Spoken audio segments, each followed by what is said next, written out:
Okay, ladies and gentlemen.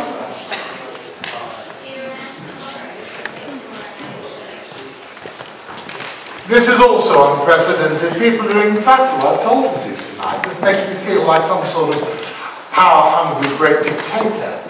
I told people to go and eat in the other room, and apparently they have been eating in the other room. And the ladies in the kitchen are very proud of what I said, because I've got everybody in eating, and they're very proud of you for doing all the eating. And I thought those burgers were absolutely fantastic. Also, I'm diabetic, I'm not supposed to have had half of that stuff, but God, it was nice. Okay, ladies and gentlemen, it's about time now. I will pass you over to none even Mr. Entertainment, Mr. Barry Tadcaster.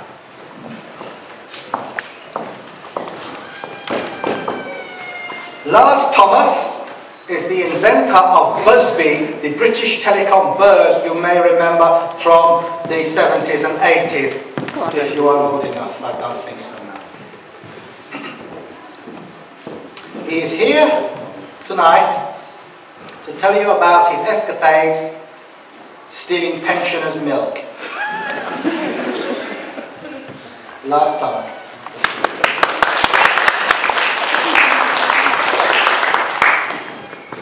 Well, since I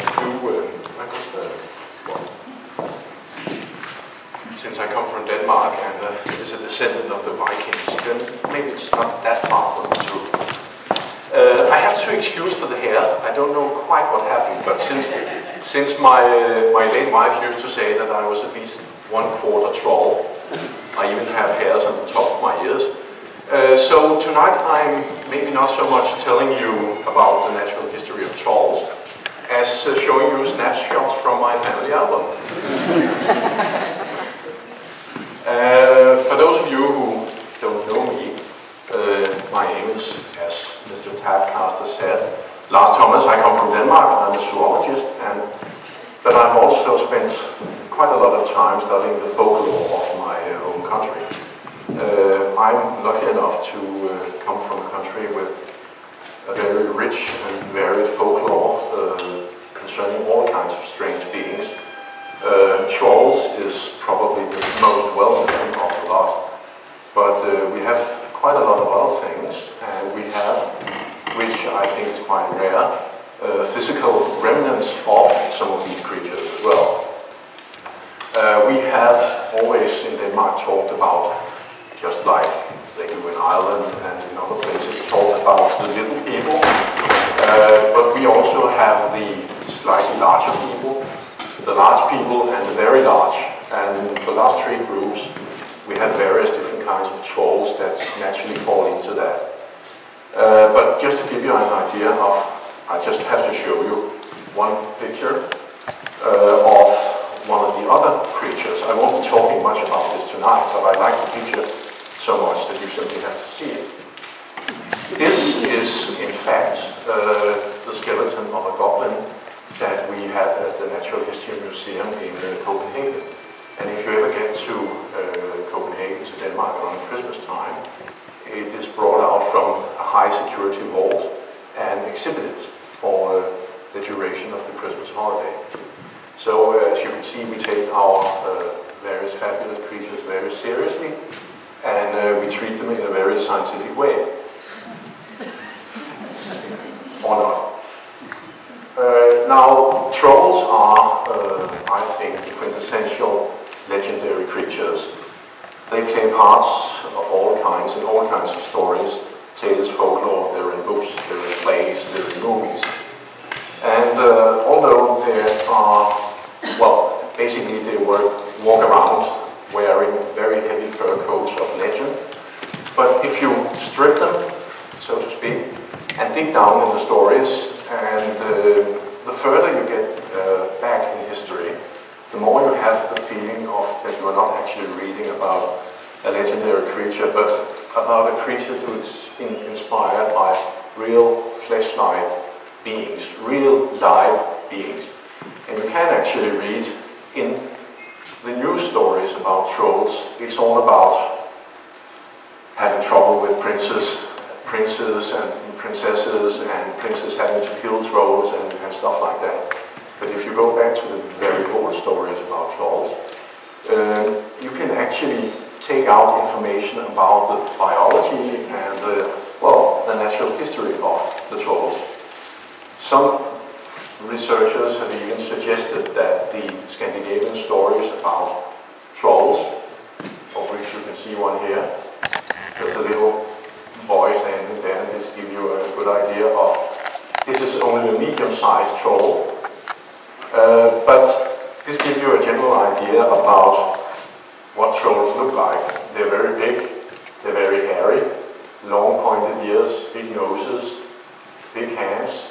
They often have very rough and gruff voices, and they can be very aggressive. They can also be very timid and gentle, and they make excellent friends. So it's not as bad as you might think. Some researchers have suggested, some folklorists, that the Scandinavian stories about trolls, which go back at least to the Viking ages and possibly even longer, is in fact the old equivalent, perhaps even the inspiration for stories of Bigfoot, Yetis and so forth in areas where Scandinavian settlers have started to live. So they brought their ancient stories from Scandinavia with them. And so in that, according to those theories, a troll like this is the same as a troll like that. There are indeed great similarities between some of the stories of Yetis, Bigfoot and so forth, and about trolls. One of the things is that there are a lot of sightings telling about these Yetis and so on having very large pendulous breasts. This is a Danish troll. If any of you were here last year, you would have seen this picture. This is the Danish troll called Slattenpatten or floppy tits. And she has been seen and been hunted by Danish kings in the 12th, 13th and 14th century. Apparently trolls were rife at the time, and some of our older Danish kings were very expert troll hunters. And there's a lot of things about these stories that tells about this is a woodcut, so she's not as hairy as they are normally, but about these big, hairy, man-like creatures that were very quick, very fast runners, and very shy and retiring. So they were very difficult to hunt, to get close to. But if you managed to chase up a female, she would often slung her long tits over her shoulders, so they would hang down her back, so it made it easy for her to run. And another thing that is common with trolls and some of the other stories is the fact that trolls smell very bad, especially if they're frightened. And there's quite a lot of stories about Bigfoot-like beings that also smell very bad. Some of them, like the American skunk ape, is even named, especially by the fact that they smell like there's no tomorrow. And according to some of the stories, if you do actually come upon a troll and it gets frightened, just as frightened as you will almost get knocked on your ass because of the smell. It's eye-wateringly and sense-numbingly horrible. But I won't venture any further into any discussion about the similarity or the relationship between trolls and Bigfoots, because we simply haven't time, and it's more than enough for an entire lecture in itself. So instead, we will go on to the trolls, as it were. The classic image of a troll, of course, you see one here. Again, something human-like, wild, living out in the forest or under bridges, in caves, in ancient castle ruins, and so forth. This one is, again, a medium-sized troll, about twice the size of this pure human standing here, but in a sense still very human-like, with a big beard, and he's got clothes on as well, rather nifty sandals, but even strong enough to just uproot trees and wreak general mayhem. Trolls are, as I've said before, generally ill-tempered and grumpy. They don't like, one of the things that they actually don't like is loud noises. Trolls have a particular dislike for the sound of church bells, and that has caused some conflicts and various rather not so polite meetings between humans and trolls in times gone by. One example of this is this rather big rock is the Lady Stone, or Dammesten. It can be found in central Denmark, a bit south of the town of Nyborg. This stone, which is fairly big, as you can see, that's me standing down there next to it. This is in fact the biggest single stone or rock in Denmark. And according to legend, it was thrown by a troll who was so tired of hearing the church bells in Nyborg that he tried to wreck the church. Actually, it fell something like 10 miles south of the town, so the troll's aim wasn't too good. But it gives you some idea of the strength of trolls and the size of trolls, because there's two different legends covering this actual stone, saying that in one legend it was a pebble that a troll woman found in her apron, and the other story says that it was a small pebble that a male troll found in his pocket. So it must have been one heck of a troll.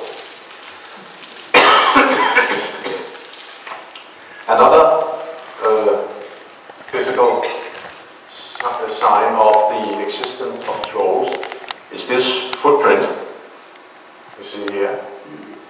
It's roughly a size 47 or something like that. It can be found in the wall of a church not far from where this big Dammesten, the Lady Stone, is actually located.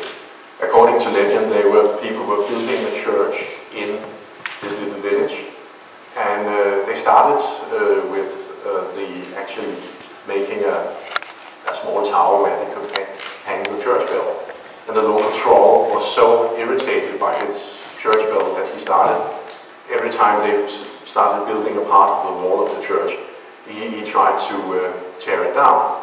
But then one day a very wise old man said, instead of building one section up, they should build just the first row of stones all the way around the church, and thus making the church the shape of a cross. And as it was now in the shape of a cross, the troll couldn't do anything to tear it down or anything. So they could finish building their church, but the troll did one final attempt to knock the church over.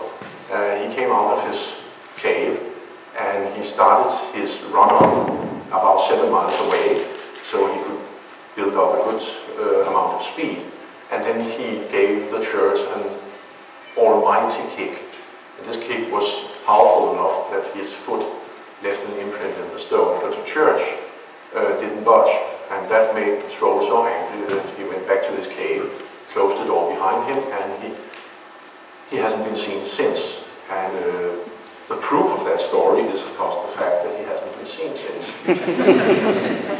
So, well, and there's also this story, other stories about trolls, the fact that they don't like sunlight much, which is in fact only some trolls. Most trolls have absolutely no problems with being out and about in daylight. But they also have this tendency to abduct princesses, or at the very least young, beautiful women. And this is a bit strange, because not only does male trolls like young, shapely women, female trolls also likes young, strong men. And in some stories, these poor, unfortunate souls are eaten, because the trolls are hungry, carnivorous beings.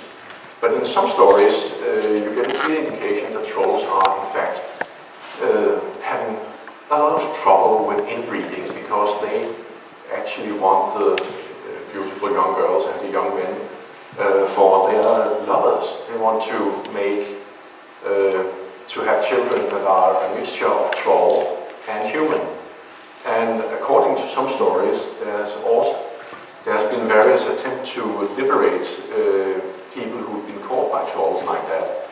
And in quite a lot of cases, when the would-be saviors have arrived in the troll's cave or the troll's castle, the people who had been abducted absolutely refused to leave because they were actually having quite a good time. They were being treated very well, and some stories even claim that the young men as well as the young women refused to leave because their new troll partners were so good lovers they couldn't think of any better place to be. Well, if you put that in a biological context, you are tempted to conclude that trolls and humans are very closely related, since they seem to be able to breed. And some of the stories, in some cases, the people who try to save whoever's been abducted actually manage to save them with a bit of effort, and when they get them home, they experience a rather strange thing, which is the fact that people who have been humans who have been eating troll food have grown. They come home being much bigger, much stronger, and much taller than the people that they left months, maybe years ago. And in some cases, there is actually a story from Sweden about a man who had been abducted in the early 18th century. And 10 years after being abducted, he managed to escape himself and came back to his old village. But he was so tall that everybody was now afraid of him. He died fairly shortly after that and was given a good Christian burial. So, imagine everybody's surprise when in the 1850s an archaeological dig in this graveyard actually found a thigh bone which was something like 150 centimeters in length. And this, of course, was ascribed to this man who had been abducted by the trolls and later buried in the church. It must have been his thigh bone. And so if his thigh bone was in fact 150 centimeters in length, he must have been quite a giant. No one, for some strange reason, seemed to have tried to examine this bone and to see if whether it was in fact the bone of an elephant or something like that, that for some reason had been buried in the churchyard.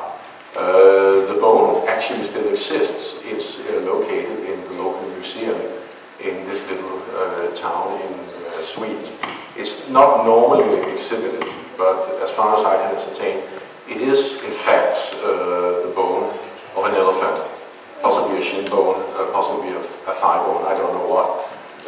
But all my efforts to be allowed to see it or see a picture of it has so far been in vain. And then maybe it is the thigh bone of a troll, who knows? Trolls have a rather large distribution in Northern Europe. They're very common in Denmark and southern Sweden and southern Norway. And then the further north you go and the further south, the rarer they become. There are a few stories about trolls in Finland and very, very few stories about trolls in the far north of Scandinavia.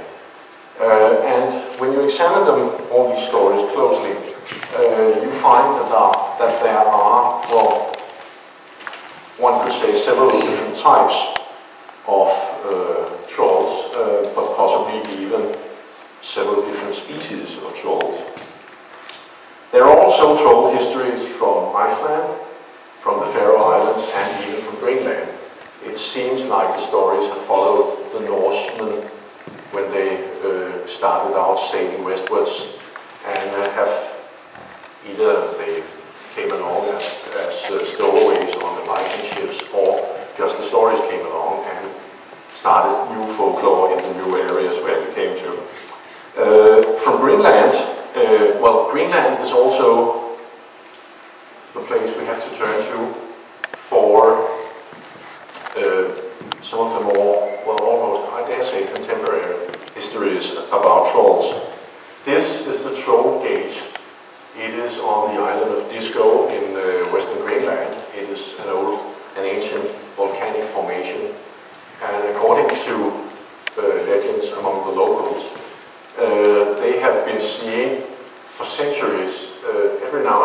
see a very large human figure standing in this opening, gazing out over the valley.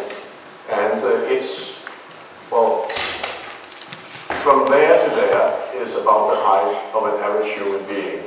And the figure that people claim that they've seen in this opening goes all the way up to the ceiling here. So it's a fairly big creature. But strangely enough, Greenland is also the place where we have physical remains, or at least remains that at one stage were called troll remains, or at least the inspiration for some stories about trolls.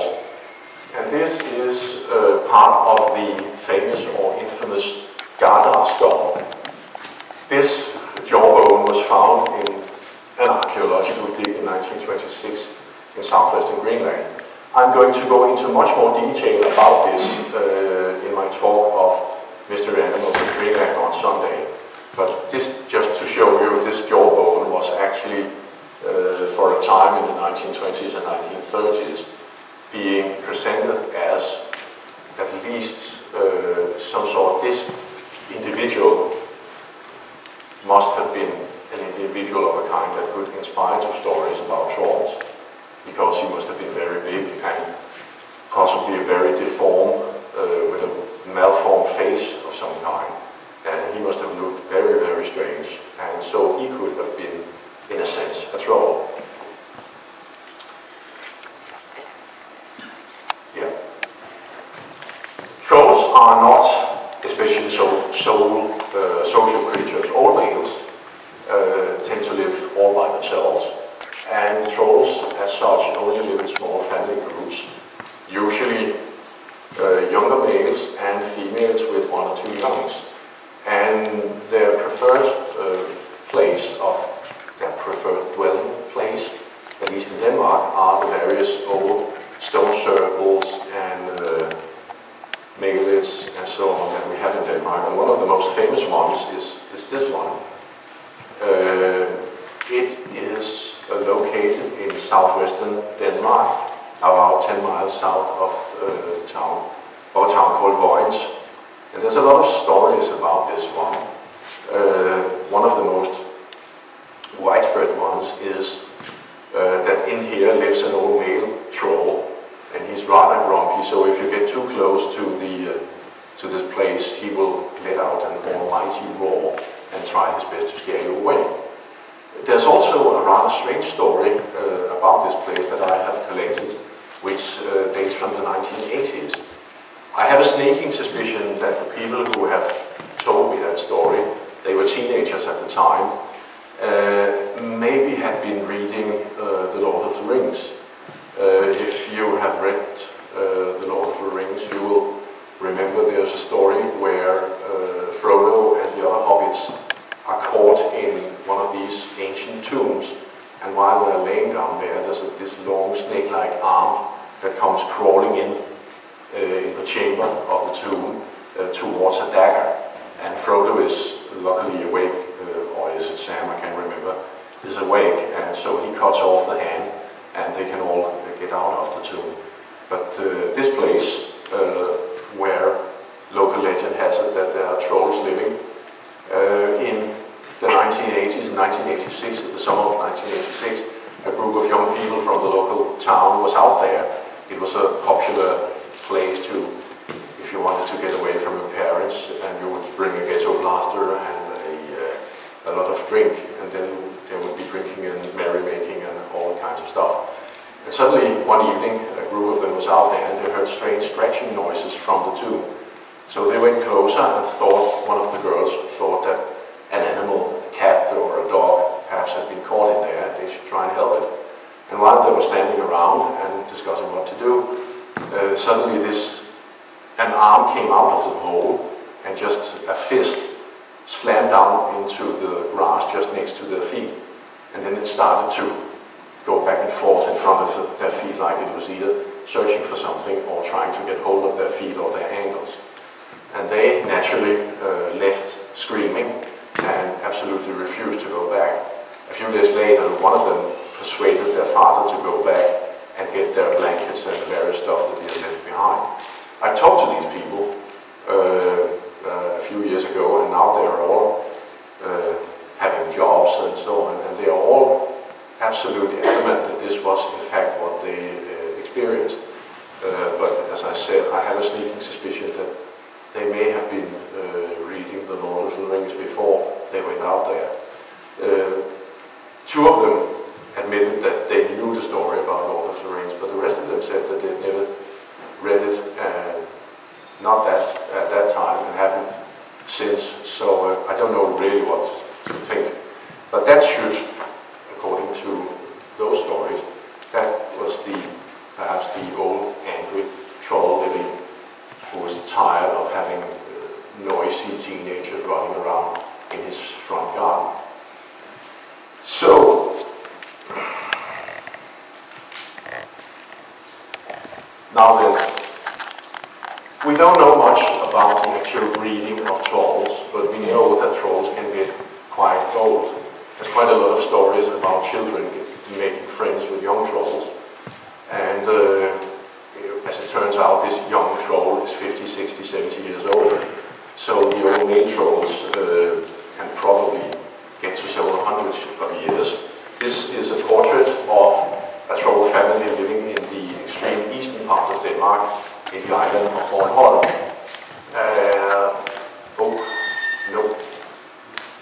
This is the male, as you can see, with a big beard, big feet, big nose, big ears. He even has small horns. You see that in some trolls, especially in Denmark. If you get further north to Norway and Sweden, they don't have horns. So one may be wondering whether the Danish trolls are actually a different species than what they have in the rest of Scandinavia. The female here, no beard, smaller, and a bit more delicate features. And there is a young male troll. His name is Krøllebølle, which means the curly hooligan. And this is his sister. And she must be quite inspired by human fashion, because she has a very nice bow in her hair.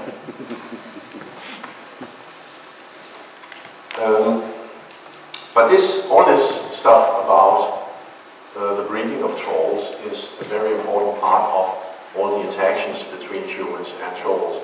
Either that, as I say, they would adopt young men and young women and try to breed with them, or they will simply adopt the young male, young human children. And this is in fact a drawing of, you see there's a male and a female troll who have adopted the human child and left their own instead. There are plenty of stories in Denmark about people whose child that started out at birth being quite a normal human child, but at some stage it suddenly turned into a sickly, scrawny, skinny little runt, or the other way around, suddenly grew to an almost monstrously large baby. And that was, in Danish we call them shiftings, because they have been shifted. And then the trolls would raise the human baby as their own child, and the humans would have to raise the troll baby as their child. In some stories they try to get their own baby back, and that usually ends in disaster. But if they actually take good care of the troll baby, and the troll baby grows up and survives and gets bigger, then someday the trolls will come back and demand to have their baby back and give the human child back, and usually make sure that the humans, the parents, get some sort of reward. So you can actually have a good relationship with trolls. And there are stories about humans who have been especially good at making friends with trolls. And it turns out that trolls can be absolutely deadly, devastating enemies, but you can't get a better and more loyal friend than a troll if you are capable of making friends with them. So, just make sure I get the pictures in. some trolls are, even though they're friendly, some trolls can be a bit difficult to live with, mainly because if they are friendly, they also have a rather mischievous streak. And in some areas, this is a sign from Norway. The authorities have been forced to put up warning signs about the trolls. One good example is in northern Denmark, there is the local troll. It's called the Parrygmanden. That's Danish for the wig man. And he's named for the fact that he has very, very long and luxuriant hair. He's not a big troll, he's only about 4 foot tall or something like that. And he is a nocturnal troll. He likes to roam the more desolate roads in northern Denmark at night. And here we have this young and beautiful woman thing again. If a young woman is out at night, the wig man, who is capable of moving very silently if he wants to, sneaks up on this young woman and take a peek up her skirt. And he can even every now and then grab a little feel as well. And it's rather disconcerting, I've been told, because he has very cold hands.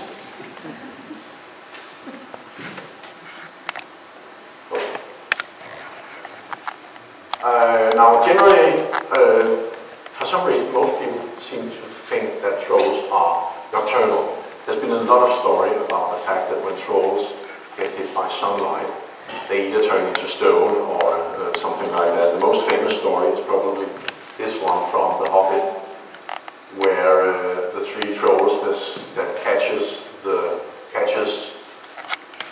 Bilbo and the dwarves spend so much time discussing how to cook them that they are surprised when the sun suddenly rises and they all turn into stone.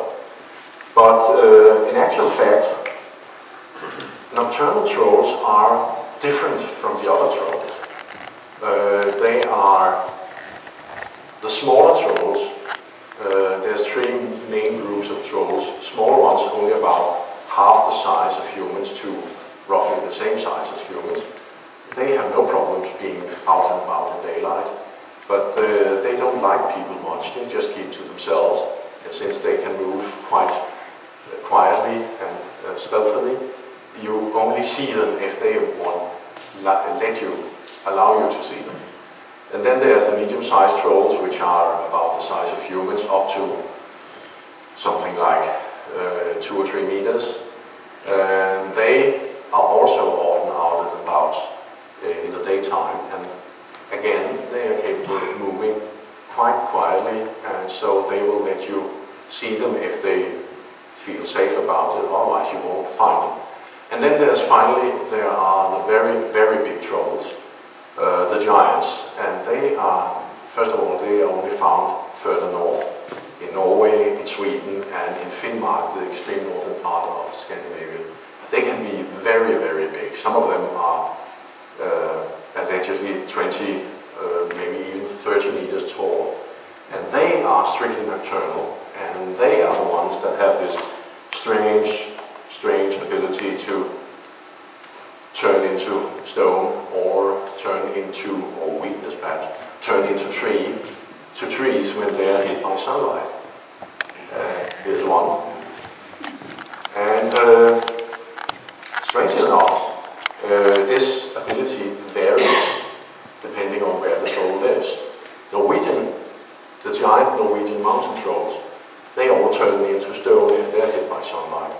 The Swedish trolls all live in the forest, so they turn into trees when they're hit by sunlight.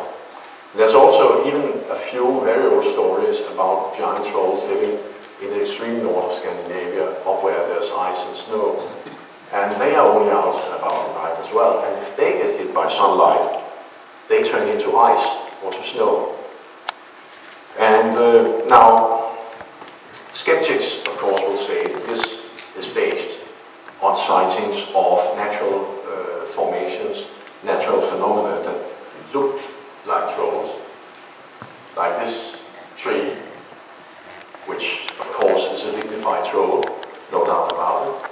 You can see the nose here, the eyes, the mouth, even a long arm with a hand.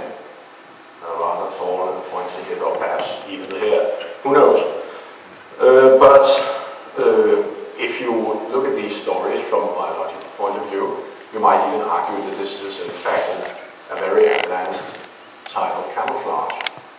So when it gets daylight and these very, very big trolls have nowhere to hide, there's no caves big enough to hide them in, so they'll have to camouflage themselves in some way. So they turn into trees, to rocks or to big ice lumps and just stay that way until the next night falls, and then they can wake up and carry on whatever troll-like business they have been out on. So, but then of course, and I mean, why not? Camouflage is a very common phenomenon in the animal world, and some animals are extremely good at it. Take, for instance, this moth, which I took a picture of in Denmark a couple of months ago, in case you haven't seen it, it's here. So why on earth shouldn't trolls be able to camouflage themselves? Anyhow, as I mentioned shortly before, there's 3 distinct types of trolls. Some of them are fairly small. As you can see, here's a human child, a boy, talking to a troll with an extremely big nose, but he's only a little bit bigger than the boy. That's the, as far as I can see from all the sightings and old folklore collections that I've been able to read through, by far the most common type in Denmark. There's been encounters with them all over Denmark, northern Germany and southern Sweden. They're very peaceful, there's rarely any trouble with them. They don't destroy things, they don't eat people, they don't do anything, they just want to be left alone, basically. Every now and then they will make friends with humans, especially young children, but that's about all you can see or hear about them.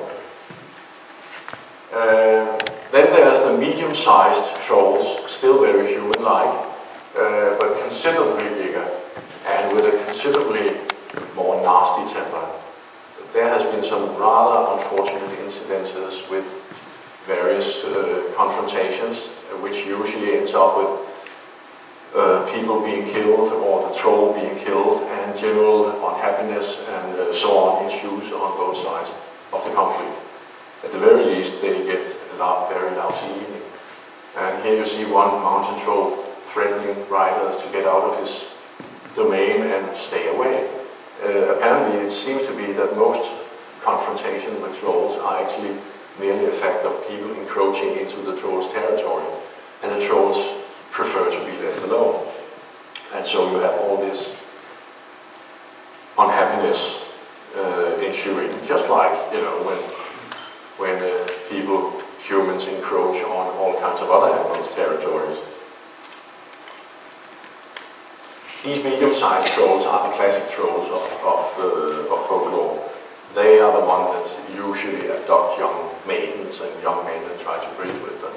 They are the ones that, in some stories, hoard treasure, and so, of course, there's always some idiotic knight who has to go out and prove himself and kill the troll and steal the treasure and stuff like that. So they have been in lots and lots and lots of stories of one kind or the other. And then, of course, there's the very, very big trolls, the giants. And if you have any doubt of the size of that one, there's a human standing here. These stories are of the very, very big trolls are not that common. These are rare, simply. So compared to all the others, there's only a handful of stories about them.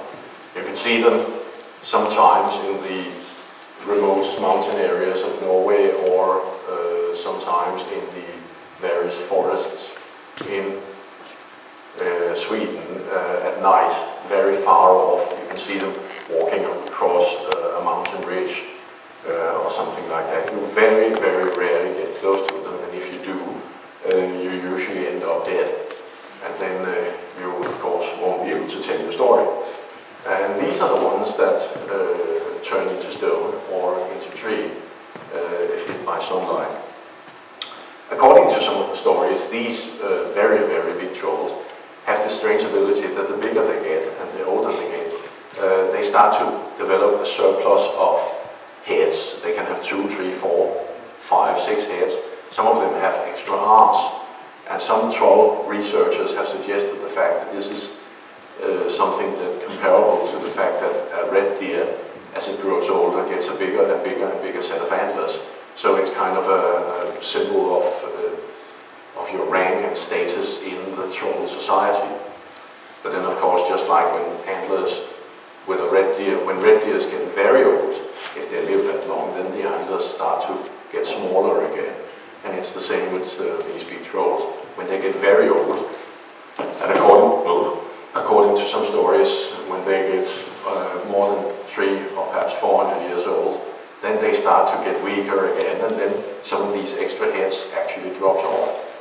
And there are stories about people actually finding these heads lying just out in the forest, just like you, if you're very lucky, sometimes can find a shed set of antlers from a red deer in a forest somewhere.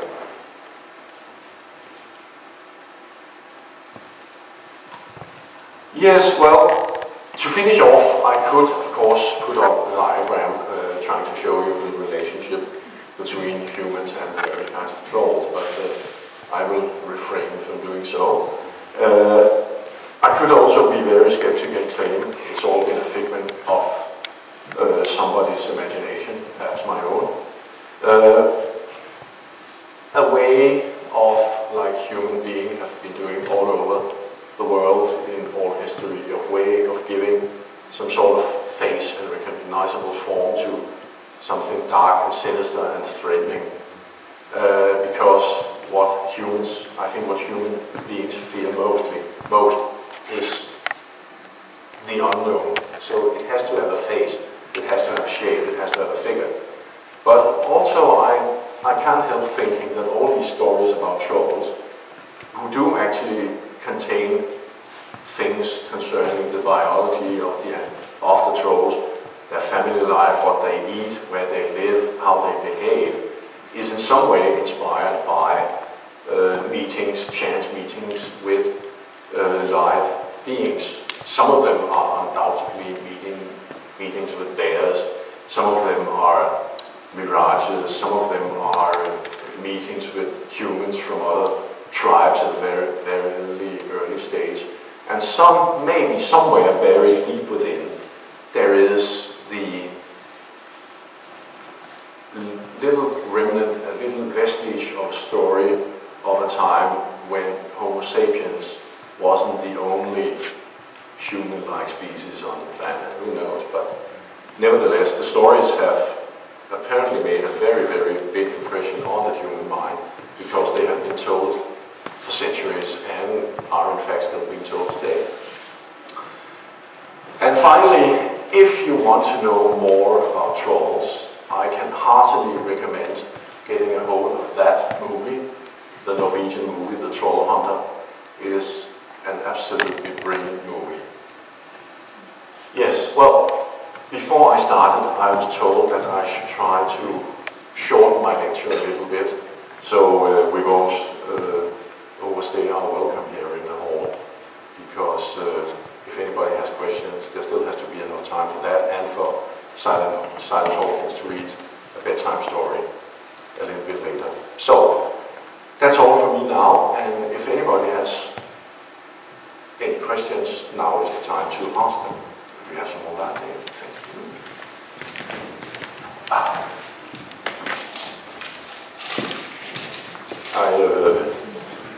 I can't see a thing. Hello. Thank you for the talk. I have a question about the range. You said that if they get less common as they go south, how far south do they go below Denmark? Do they go much to mainland Europe?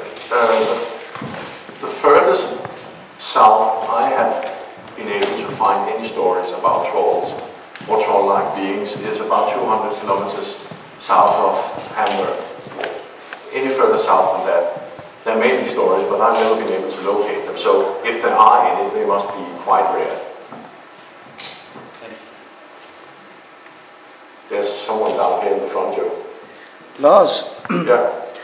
I was wondering, do you think that trolls and other people do you think that there might be like people that's been driven out of society, like the deformed and people with illnesses, I think the trolls are a mixture, the end result of a mixture of all kinds of stories about people who's been driven out of society, about sick people, about deformed people, about people with mental illnesses, about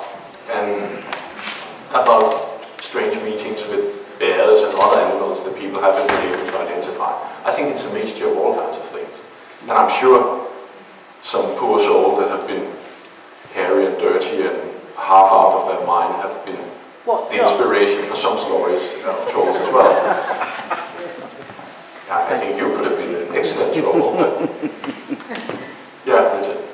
Yeah, the description of trolls you've given before in other lectures sound very, very, very like almasters. Almost exactly like almasters that are still reported today in Russia, in the Caucasus Mountains, which are, of course are quite close to Europe. Yeah. And back in the 80s, there were almasty sightings in Russia about 20 kilometres from the borders of Finland. Mm. So I think it's likely that when these things were more populous, when more widespread, that they were the genesis of the troll legend. Yeah, they can easily have been.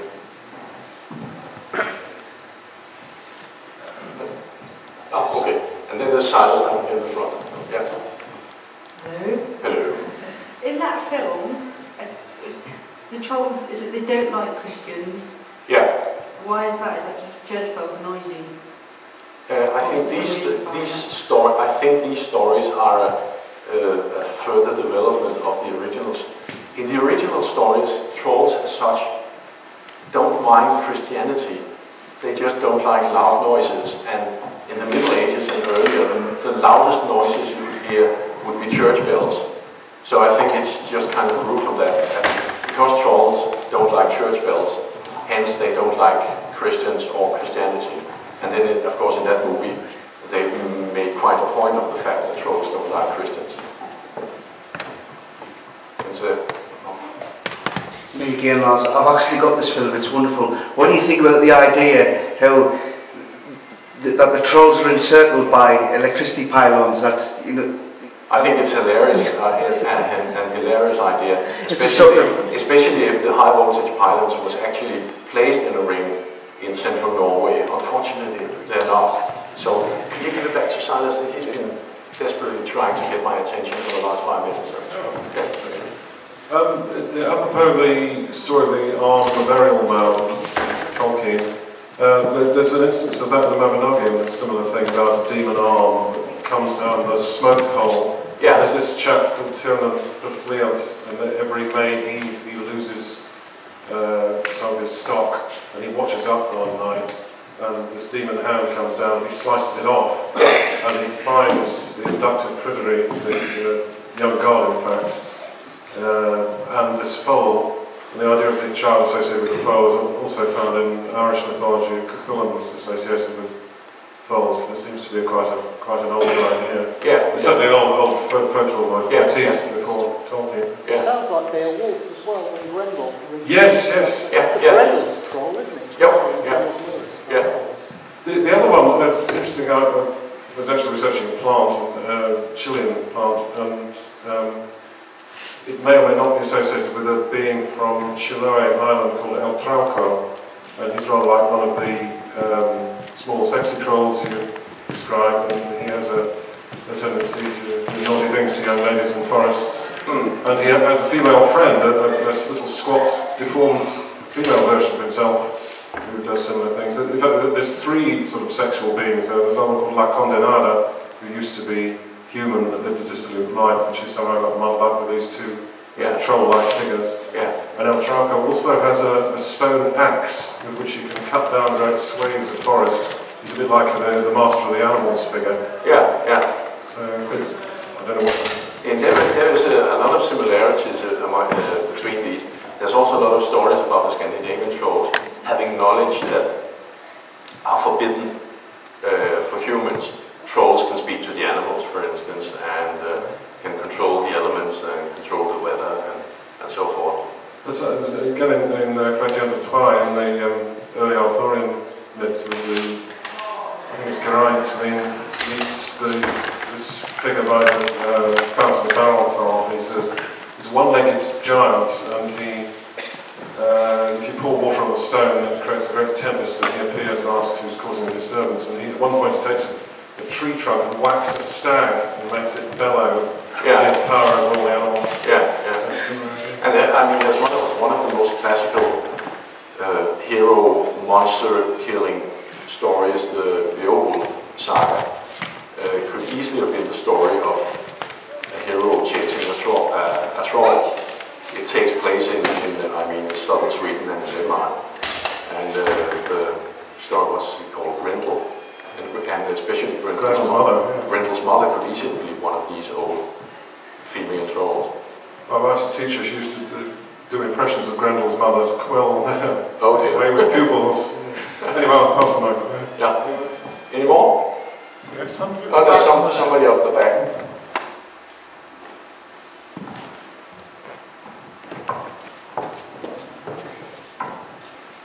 I was just wondering about if there were any tales of offspring of these unions of when young women or young men were captured by trolls and held. Oh yeah, there's a lot of stories about that. And these offsprings are generally very human-like, but they tend to be very big and very strong, and they can often run extremely fast, or they can talk to the animals, which if they later on turn into farming, their cows or whatever, their pigs are always bigger and healthier. It gives better meat, better milk, better whatever than all the other farmers combined almost. So perhaps some troll DNA may be found in some human ancestors today. Yeah. There's someone up the back as well, Joe. Can I just say to anybody who hasn't seen the movie The Troll Hunter and is thinking about watching it, make sure you watch the original Norwegian version with subtitles. Do not watch the dubbed version. Do not watch the dubbed version. There is a dubbed version? There is a dubbed version and it's terrible. Never watch it. I didn't know that, sorry. Terrible. Don't watch the dubbed version. Any more questions? There's one up the far corner. And can someone remind me to put my proper glasses on tomorrow? There's of course a Norwegian underwater troll, the anchor troll. If that's all up, yeah. There's a boat. There's a lot of underwater beings in Scandinavia that is a strangely troll-like and then some kind of mixture of trolls or mer beings of some kind. Various stories about the ones that either get hold of the anchors of boats and either drags them away or loosens the anchor during the night so that the boat will capsize or run aground or something like that. There's the ones that keep all the anchor, yeah. The boat went away, and there's some specialised in just grabbing all the fishing reel. Yeah. Keeping all the And troll stories stretch as far south in Scotland as Orkney. Oh, probably Western Isles as well. Yeah.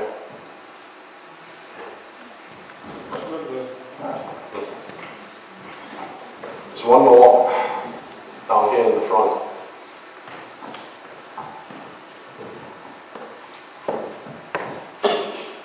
Walk behind Richard. Sorry, I said there was a third point. Apropos trolls and horns, horned beings, there's an Irish parallel to that about the mountain of Schlieve in Tipperary, and there's an old folk tale about the horned women. They're quite strange beings. They're associated with spinning, like some of the Scandinavian goddesses, and the mistress of the house finally vanquishes them by using the foot water used to wash the family's feet as a sort of like holy water, putting it round the outside of the house. But it's worth tracking down. The horned women, which is when you said about horn-like protuberances. I'm wondering if any of ape-like creatures could have deformations of the skull. I mean, it's probably a brown ridge. Yes, I can. Yeah, it's quite possible. The brown ridge on a Some sort of hominid. Okay. Anybody else? No. Let's have the microphone, Jojo.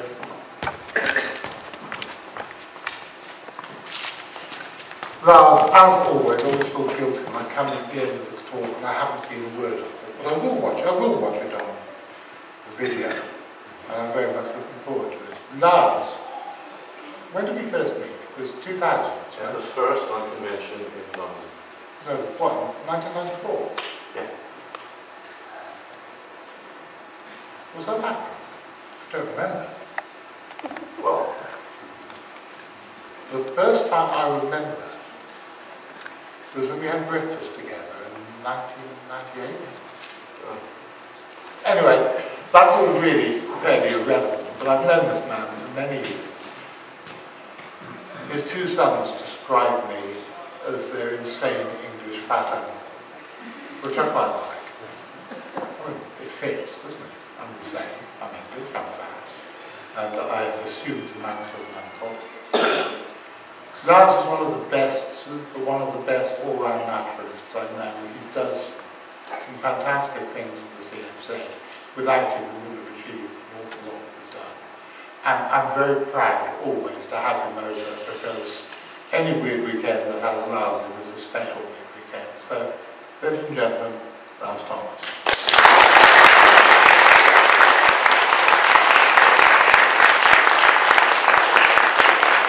Now, before we get on to the next subject, is there anybody who's ever wanted to buy Lars's book, Weird Waters, Mystery Animals of Scandinavian Seas? I'm sure that's not the subtitle, I can't remember it. Can you hold up the copies, boys and girls?